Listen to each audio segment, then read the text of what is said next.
Aí meu avô disse, sente aí. Sentou. O que é que você tem? Não, você não tem dinheiro nem pra você.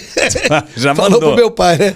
Você não tem nem dinheiro pra você, você quer ter dinheiro pra casar com a minha filha, você vai-se embora daqui, você não bota mais os pés, aí pronto.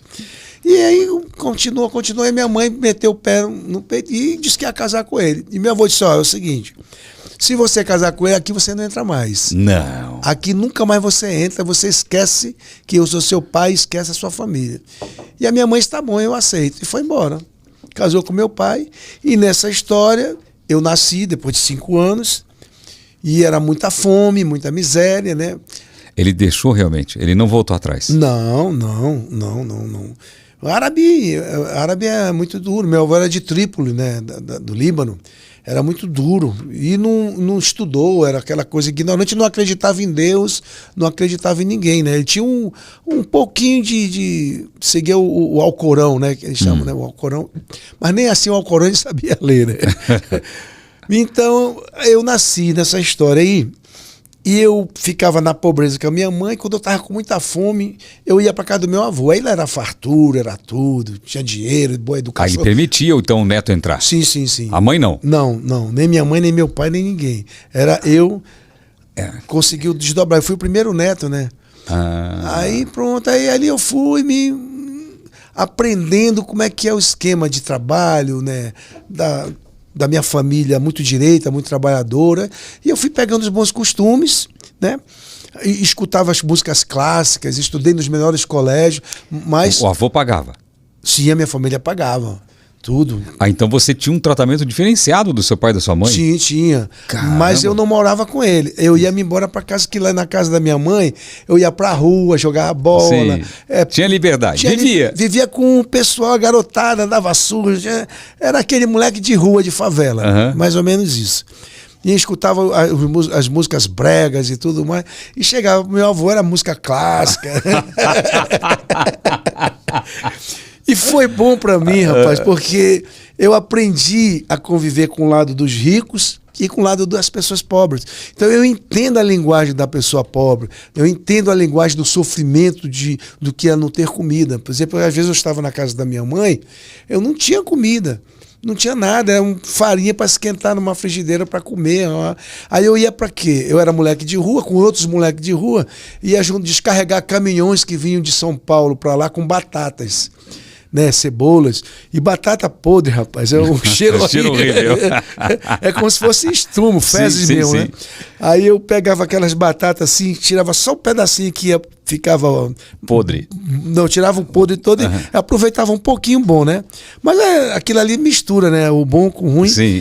Aí eu convidava meus amigos do colégio, rapaz, vamos lá em casa comer um purê de batata. Aí o cara disse, porra, o Beto Barbosa me chamou pra comer merda. E você mandava ver? Eu mandava, rapaz, é bom demais. Qualquer coisa que você comia, pra quem já comeu merda, pô. Eu posso dizer que eu já comi merda. E seu pai não evoluiu, continuou como taxista? Não, rapaz, o papai foi muito triste, era um homem muito inteligente, lia muito, cara, é impressionante, mesmo? ele lia montanhas de livros assim por dia. Naquela época não tinha nada disso que nós temos hoje, essa informação, mas ele lia naquela época, tinha aquela seleção. Lembro, seleções. Os livros grossos, lembro. Informava o mundo das modernidades. Sim. O meu pai lia aquilo tudo, era um homem extremamente capacitado. Eu acho que eu puxei muita coisa do meu pai, né? Mas o meu pai se tornou alcoólatra. Daí o alcoolismo dele foi muito ruim, porque tem alcoólatras que ficam bobos, outros viram gays, né? Outros ficam ricos. Outros ficam ricos, outros ficam violentos. E meu pai rico assim, o cara não tem dinheiro, mas compra tudo, né? Compra tudo. E às vezes até, né, tem um dinheirinho e gasta tudo naquela noite. Exatamente. E o meu pai se tornou aquele alcoólatra violento, entendeu? E que batia na minha mãe, quebrava tudo dentro de casa, botava a gente pra correr. Então foi um sofrimento e eu pedia muito pra Deus para aquilo acabar. A última que meu pai fez, que eu amo meu pai até hoje, meu pai faleceu no dia do meu aniversário. Nossa. Eu digo assim, eu fazia tudo o que eu podia fazer, que eu podia fazer por ele, eu fazia, né? Mas eu pedia muito a Deus, por Deus tirar ele da nossa vida, né? Pô, eu não aguento mais essa vida com meu pai e minha mãe. E assim foi a minha vida por muito tempo, né? E ele Qual que foi a última que você falou que ele ia fazer? A última que ele fez foi que eu disse, olha, eu vou viajar para o interior de Belém do Pará, que é uma praia de ricos. Só vai, naquela época já era só, é uma praia chamada Salinas. Mas você já era famoso? Não, nem sonhava em cantar nessa época. Tá, você era novinho então? Era novo. Tá. Aí eu disse, eu vou para lá, para Salinas, por causa do meu avô, né, da família, que era um balneário de ricos, de casas ricas, né? E eu passava minhas férias lá. E fui. Aí no outro dia que eu estou lá, eu chegava o jornal pra gente, né, um jornal da terra, chamado Jornal Liberal. E quando eu peguei aquele jornal, que a primeira página estava incendiário, bate na mulher, toca fogo na casa. Eu fui ver, era meu pai. Tinha tocado fogo na casa, rapaz. Tocou fogo na casa que um irmão da minha mãe tinha dado para ela, né? Aí juntou um bocado de colchão dele, tocou fogo em tudo. Então era um negócio difícil. Mas a sua mãe, em algum momento, ela chegou a comentar algum arrependimento de não ter escutado seu pai? Ah, toda hora. Toda hora. E até que uma vez meu avô recebeu ela. É escutado seu avô, né? Melhor dizendo. Né? Foi. Um dia ela foi lá, meu avô aceitou conversar com ela, e ela foi pedir perdão. E ele disse, eu lhe desculpo, mas eu não lhe perdoo. Eu lhe desculpo, mas eu não lhe perdoo. O velho era difícil. E o seu avô, lógico, morreu antes da sua mãe. Morreu antes da minha mãe. E ela teve direito à herança, não?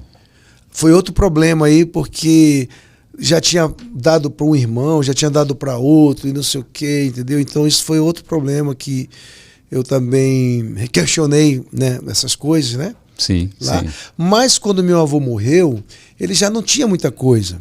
É que ele já foi vendendo, as lojas quebraram, né? Eram duas empresas, né, de irmãos que ele começou, Sim, mas os filhos que tomaram conta, porque como ele fez aquilo para os filhos, que ele começou dando o primeiro dinheiro, abrindo a primeira loja, inclusive a loja que ele tinha, ele saiu para dar para abrir outra empresa, entendeu? Ele já não tinha mais o mesmo patrimônio, né? Que ele não tinha mais o mesmo a saúde financeira. Também, já não tinha. não. E os filhos cresceram, ficaram fortes, né? Mas eu questionava isso, por que ele deu para os filhos e não deu para minha mãe? Então eu questionava muito isso.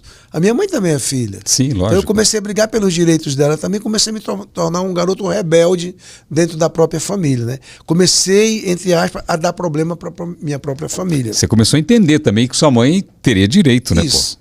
Pelo menos assim uma educação diferenciada, porque a minha mãe foi preparada para ser doméstica, a minha mãe sabia costurar muito bem, porque meu avô botou minha mãe para costurar, para fazer um bom prato, uma boa comida, mas não botou minha mãe para estudar, para se formar, entendeu? Entendi. Então, você já vê assim, é tipo os casamentos de hoje, a mulher não é preparada mais para uma cozinha, ela é preparada para assumir com o marido, trabalhar junto, botar o cara para frente, né? Para educar os filhos, é outro mundo, né?